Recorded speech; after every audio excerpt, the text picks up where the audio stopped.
Muy bien, muy buenas tardes. Gracias por tomarse el tiempito para acompañarnos en este congreso. La verdad es que siempre hay muy buenas experiencias y hay mucho que aprender de cada uno de los colegas que participan. En esta tarde yo quisiera, primero que nada, un agradecimiento a dos profesionales, bueno, a la profesional licenciada abogada Joana Rojas, que es además psicóloga social y que es estudiosa del tema urbano, que no pudo acompañarme, pero sí me hizo sus aportaciones con la presentación y la ponencia. Y bueno, al ingeniero Renan Zamora, que tampoco logró acompañarnos, pero igual estaba siempre anuente el tema. Posiblemente ustedes se van a preguntar en algunos casos qué significa el reajuste de terrenos. Pues bien, voy a explicarles un poquito la experiencia que hemos tenido, así que es como nuestro punto de vista respecto a lo que hemos logrado encontrar. Sé que el compañero, colega colombiano, conoce este tema porque en Colombia han trabajado bastante con este instrumento. Pero bueno, en el caso de nuestro país no es un tema tan reciente, aunque se ha trabajado y desarrollado en los últimos años. Ya ha sido incorporado desde hace varias décadas atrás dentro de la normativa nacional, solamente que no había salido ni se había puesto en uso o en aplicación. Acá ven ustedes algunos de los países donde se ha trabajado el reajuste de terrenos. Ya nosotros estamos posicionados como uno de los países que a nivel latinoamericano está trabajando con la estrategia. En algunos casos se ha tratado de implementar, pero no han tenido los frutos que se esperaban. Sin embargo, a nivel asiático son los países, es donde se encuentran los países que más desarrollo han tenido. Yo voy a explicar un poquito más el tema del reajuste a partir de la experiencia japonesa, que es en la que pudimos tener más conocimiento y que es la que posteriormente incide en el reajuste de terrenos colombiano. ¿Qué sucede con el reajuste de terrenos japonés? Pues si nosotros analizamos a nivel conceptual qué significa reajuste de terrenos, es la forma efectiva de implementar el desarrollo conjunto de un grupo de predios de acuerdo con una planificación de manera que se garanticen las infraestructuras públicas necesarias. Este proceso se sustenta en facilitar procesos participativos con propietarios del suelo, evitando llegar a una expropiación. Es decir, nosotros como profesionales en arquitectura, que es en parte lo que nos llama a estas ponencias, tenemos que cumplir un rol de facilitadores de procesos y liderar esos procesos, que en parte mucho de esto se ha perdido. ¿Cómo se ha trabajado el tema de reajuste de terrenos en el caso de nuestro país? Acá les muestro una línea de tiempo donde, por lo menos desde el caso ya más práctico y de definición de una línea, o una definición más bien a nivel de lineamiento o guía metodológica, tenemos que desde el 2012 hay un proceso en el que se ha venido incorporando el tema más fuertemente a través de Política Nacional de Ordenamiento Territorial y su plan. Posteriormente comienza a trabajarse el tema hasta que en el 2017, posterior a una serie de capacitaciones que tuvimos en Japón, se establece un compromiso de un plan de trabajo de alguna manera para retribuir ese aprendizaje que obtuvimos allá, y se logra concretar un proyecto de cooperación a través de la agencia japonesa, en donde buscábamos tener acompañamiento con profesionales colombianos en este tema. Estos profesionales básicamente lo que han cumplido es un rol de observadores críticos, no tanto tratar de imponer su propio concepto de reajuste de terrenos, ni siquiera tratar de trasladar, de imponer el concepto de reajuste de terrenos japonés, conocido como Kukakuseiri.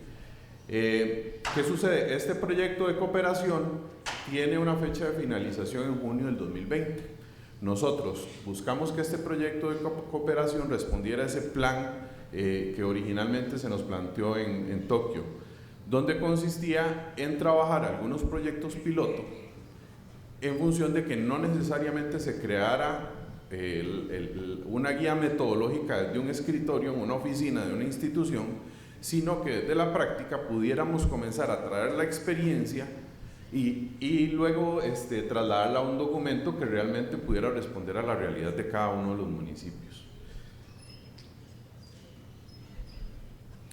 En reajuste de terrenos hay dos tipos, básicamente.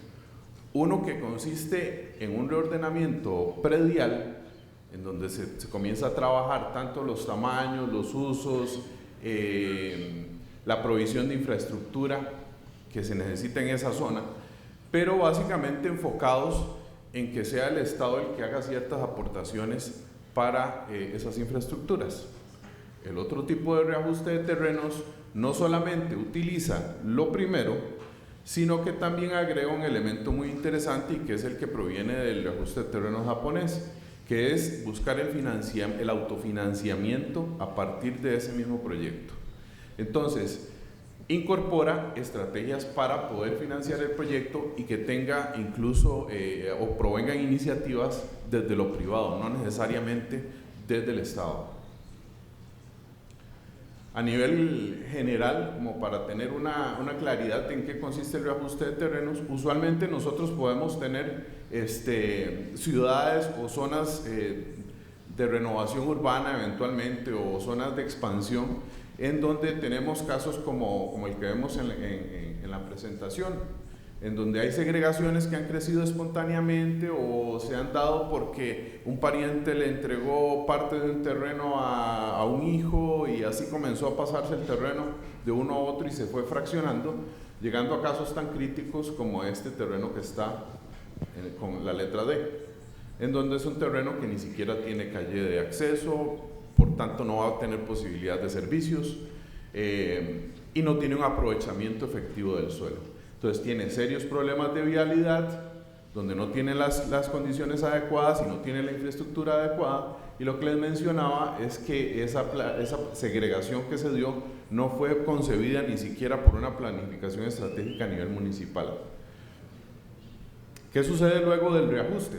La propuesta del reajuste consiste en tratar de mejorar la estructura urbana, logrando una segregación planificada, ajustada ya a las necesidades reales de esa población e incorporando elementos del contexto inmediato, mejora las condiciones de vialidad garantizando una conectividad con el resto de la ciudad y producto de esas mejoras y de ese aprovechamiento se logra generar suelo para facilidades públicas y lo más interesante de esto es que se genera suelo de reserva que es vendible. Al final de toda esta reorganización o reconfiguración predial, ese suelo vendible, la idea es que sirva para financiar el proyecto en su parte urbanística, en una primera fase, porque usualmente en un proyecto lo que más cuesta es buscar ese financiamiento. Entonces, eventualmente, este tipo de suelo es el que nos va a funcionar para dar inicio a un proyecto de este tipo. Gráficamente, acá vemos este caso, cómo estaba antes este terreno.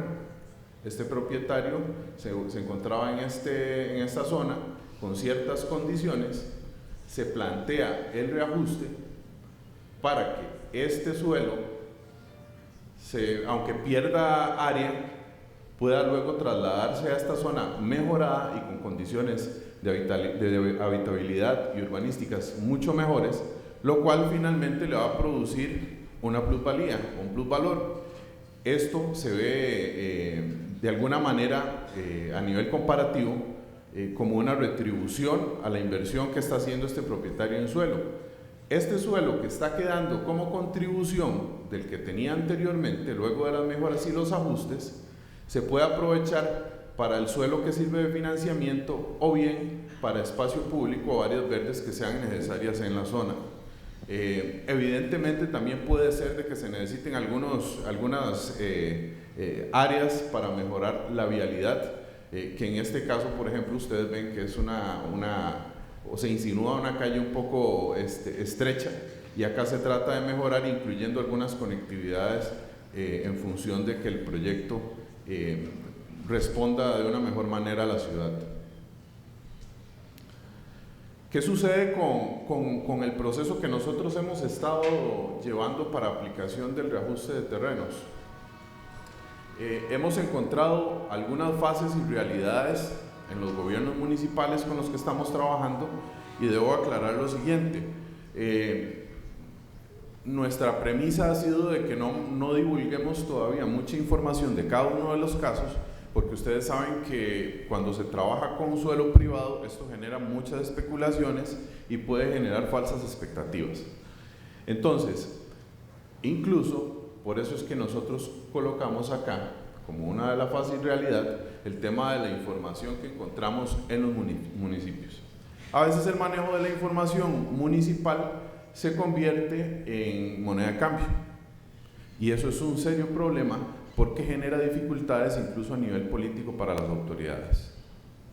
Eso es un trabajo que nosotros hemos tenido que hacer con cada uno de los casos con que estamos trabajando las propuestas, en el entendido de que ellos tengan claridad de que no necesariamente con estos proyectos piloto es que vamos a llegar a un proceso de ejecución, porque ni siquiera nosotros como gobierno central podemos asegurar o tener certeza de que el proyecto vaya a ser viable o factible en una cierta etapa.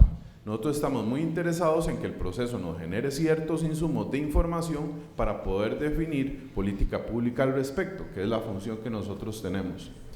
Ya posteriormente, si el proyecto cumple una etapa madura, el municipio podrá comenzar a gestionar a nivel político y a nivel de alianzas público-privadas lo que corresponda. Este manejo de información debe quedar muy claro con los gobiernos locales, en el caso nuestro como lo hemos manejado a través del acompañamiento que estamos brindando, pero es necesario que los municipios cuenten con un catastro y una base de información de los predios con que se va a trabajar. ¿Por qué? Porque inicialmente cuando nosotros tenemos una propuesta de reajuste de terrenos, evidentemente tenemos que definir cuáles son las variables de selección para esa zona por intervenir y cuáles son los criterios para realizar un avalúo inicial. Posterior a ese avalúo inicial, procedemos a definir cuáles son los cálculos previos para poder tener algunos valores y luego hacer el comparativo con la propuesta que se realice del proyecto.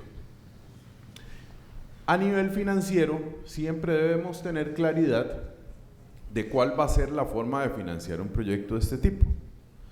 Y es lo que les mencionaba anteriormente, siempre la idea es que para la población exista una propuesta de ganar-ganar y que el proyecto sea autofinanciado para no generar costos adicionales y el proyecto no se nos vaya a caer. En este caso nosotros hemos trabajado con los municipios para poder definir algunas hojas de cálculo financiero en función de establecer ese margen de comparación. Lo más interesante de estas tres experiencias es que al final tuvimos algunos casos donde proponían unos terrenos en donde hicimos los comparativos y la plusvalía generada no era suficiente para financiar el proyecto, incluso con el terreno para financiarlo.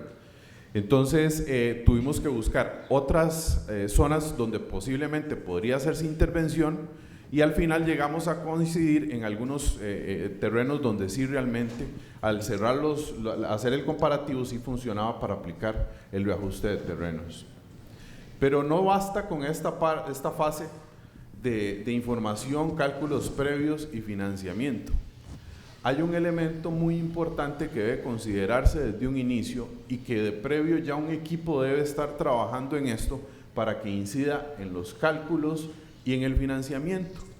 Y es un equipo a nivel sociopolítico que trabaje con temas de negociación, porque cuando tengamos esa propuesta que sea factible y viable, necesitamos ir a negociar con la población porque son propietarios, son gente que tiene propiedad privada y no es tan sencillo llegar a proponerle, deme su propiedad y yo le voy a ofrecer algo mejor. Entonces, ese equipo a nivel sociopolítico debe quedar muy bien conformado a nivel municipal. Nosotros a este punto estamos trabajando en cortar un poquito el cordón umbilical con algunos casos para que no haya una dependencia hacia el gobierno central en función del acompañamiento ni se vaya a generar una falsa interpretación, porque una vez que se genere ya una propuesta de instrumento ya oficializada, no siempre va a estar el gobierno central para estar acompañando a un municipio. La idea es que se generen las capacidades suficientes en los municipios para que ellos mismos puedan comenzar a gestionar las propuestas de proyecto. En el caso de los planes ya finales, luego de la propuesta de negociación, usualmente van a salir sugerencias de cambio o de corrección. Esto implica que vamos a tener que hacer ajustes al diseño, por eso debemos desligarnos un poquito de que lo que nosotros estamos planteando como propuesta inicial de diseño no necesariamente vaya a quedar completamente como la habíamos planteado. Al final vamos a tener que responder a elementos de la población propietaria y del contexto inmediato. Luego viene la fase de ejecución, en donde eventualmente sí nosotros hemos abogado con los municipios para poder acompañarlos en ese proceso y también leer algunos aprendizajes al respecto.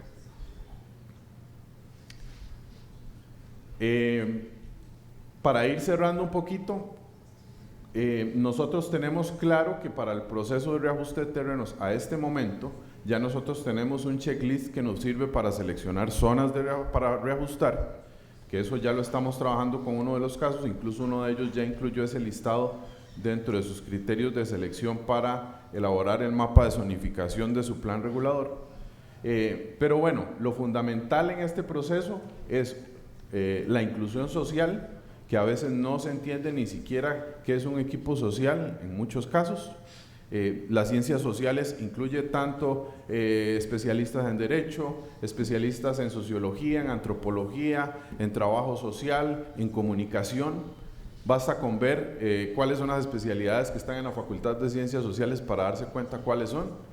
Entonces tuvimos incluso que desaprender para luego comenzar a aprender nosotros de nuevo y entender cómo era que teníamos que facilitar un proceso de estos, porque la comunicación incluso es un elemento fundamental. Evidentemente el respaldo político, como decía, decía alguien ahorita en una de las ponencias, es fundamental, porque si no se nos puede caer cualquier proceso. Sin esto nada nos puede funcionar. Podemos tener el mejor diseño del mundo, hasta ganador de un premio, que si no tenemos la viabilidad política es imposible. La delimitación legal es fundamental, porque no podemos tampoco transgredir los intereses de un propietario, ni podemos transgredir situaciones a nivel de tenencia, incluso con temas de avalúo, por ejemplo. Definición económica y financiera del proyecto tiene que ser factible, tenemos que tener claridad de que los números son reales o muy cercanos a la realidad para no tener problemas. Hemos encontrado que entre los casos municipales que hemos trabajado, no todos manejan los mismos costos. Por tanto, a la hora de realizar los cálculos, no nos dan comparativos o márgenes comparativos entre ellos como para poder tomar alguna definición. Estamos manejando casos a nivel del GAM y casos fuera del GAM, en Guanacaste específicamente. Pero resulta que los costos de acarreo de ciertos materiales para Guanacaste implican variaciones en algunos materiales. Y bueno, evidentemente existen a nivel de diseño urbano elementos que se retroalimentan de la inclusión social. Por ejemplo, elementos culturales, que a veces definen incluso o nos restringen en elementos de edificabilidad en vertical. Por tanto, no necesariamente aunque haya disponibilidad de un municipio para construir 3, 4 pisos, 5 pisos, culturalmente no es bien visto o aceptado por la comunidad a la que nosotros queremos intervenir. Y bueno, por último, para hacer un resumen de los pasos a seguir, tenemos que tener una delimitación del ámbito del proyecto. Es necesario que definamos ese polígono y ayudemos al municipio a trabajar con esto. Es necesario tener claro cuáles son los actores políticos, públicos, los propietarios, promotores que van a participar del proyecto. Tener una caracterización sociopolítica, económica local y análisis físico-espacial claro de la zona. Determinar los criterios de avalúo que vamos a trabajar para antes y después de la propuesta, de acuerdo a la reglamentación vigente. Formalizar el proyecto urbanístico, es decir, trabajar en una propuesta donde podamos incluir las áreas verdes, las áreas privadas, los usos, la edificabilidad, de acuerdo a la norma existente y atendiendo los requerimientos de las necesidades de la población que estamos atendiendo. Y luego tener los criterios finales del avalúo, como les mencionaba, para considerar nuevos usos y densidades previstas, porque eso es una de las grandes ventajas del reajuste, que nos permite incidir en ciertas zonas donde quisiéramos eventualmente cambiar ciertos usos. Y por último, las restituciones del suelo a propietarios originales proporcionalmente con los aportes que cada uno de ellos ha realizado, que en el caso de colombiano le llaman como cuenta de servilleta, que es como cuando uno va a un restaurante con un grupo de amigos y yo me pido una sopita azteca, el otro se pide caviar, el otro se pide un arroz con camarones, y al final nos entregan la cuenta y nos dicen, bueno, todos paguemos por partes iguales. No se vale. Cada quien recibe de acuerdo a su aportación. Entonces, por ahí esto es muy sintético, porque me dieron 15 minutos y me pasé un poquitito, pero igual ahí les va a quedar el contacto por si quisieran ahondar un poco más y conocer un poco más sobre el tema de cálculos, porque la idea es que el profesional en arquitectura también pueda motivar a algunos gobiernos locales a hacer intervenciones estratégicas en zonas de renovación urbana o de expansión, y esto facilitaría muchísimo porque puede ser de forma autofinanciada. Entonces, muchísimas gracias.